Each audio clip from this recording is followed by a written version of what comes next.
সামনেই আসতে চলেছে অম্বুবাচী। হিন্দু ধর্মে অম্বুবাচী হলো বাৎসরিক অনুষ্ঠান, অনেকে আমাবতীও বলে থাকে। জ্যৈষ্ঠ মাসের পরই হচ্ছে আষাঢ় মাস। সূর্য যখন মিথুন রাশিতে প্রবেশ করে আর যে সময় প্রবেশ করে তার পরবর্তী সেই বারেই হলো অম্বুবাচী শুরু হয়। তাই বন্ধুরা, এই ভিডিওতে আমি 2025 সালে অম্বুবাচী কবে পড়েছে এবং তার পূর্ণাঙ্গ সময়সূচি সমস্ত কিছু জানিয়ে দিলাম। বন্ধুরা, তার আগে পরবর্তী ভিডিও পেতে চ্যানেলটাকে সাবস্ক্রাইব করে নেবেন আর ভিডিওটা লাইক শেয়ার করতে ভুলবেন না। আর কোনো কিছু তথ্য জানতে হলে কমেন্ট বক্স তো রইলই।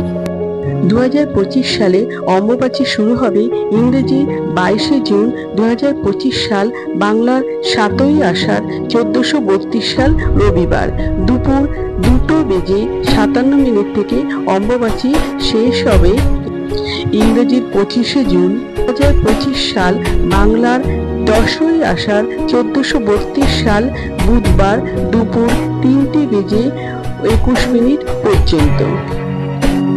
অম্বুবাচী শব্দটির অর্থ হলো অম্বু মানে জল আর বাচী শব্দের অর্থ পুষ্প। এই শব্দটি নারী শক্তিকে এবং তাদের জন্ম দেওয়ার ক্ষমতাকে প্রতিফলিত করে। প্রতি বছর জুন মাসে মা কামাখ্যা মন্দিরে মেলা উৎসব হয়। অম্বুবাচীর সময় মা কামাখ্যার গর্ভগৃহে দরজা বন্ধ হয়ে যায়। সেই সময় সেখানে ভক্তদের দর্শন নিষেধাজ্ঞা থাকে। বন্ধুরা, এই 3 দিন মাটি খুঁড়ে চাষাবাদ করা যায় না। আসামে কামাখ্যা মন্দিরে এই অম্বুবাচী হয়, বহু ভক্তদের সমাগম হয়। এই সময় কোনো বিশেষ পুজো হয় না। এই সময় কালী মূর্তি, দুর্গা মূর্তি, বিপত্তারিণী, মা শীতলা লাল কাপড় দিয়ে ঢাকা দেওয়া থাকে। মনে করা হয় এই সময় কোনো শুভ কাজ করা যায় না। আমার আজকের ভিডিওটা এই পর্যন্তই শেষ করলাম।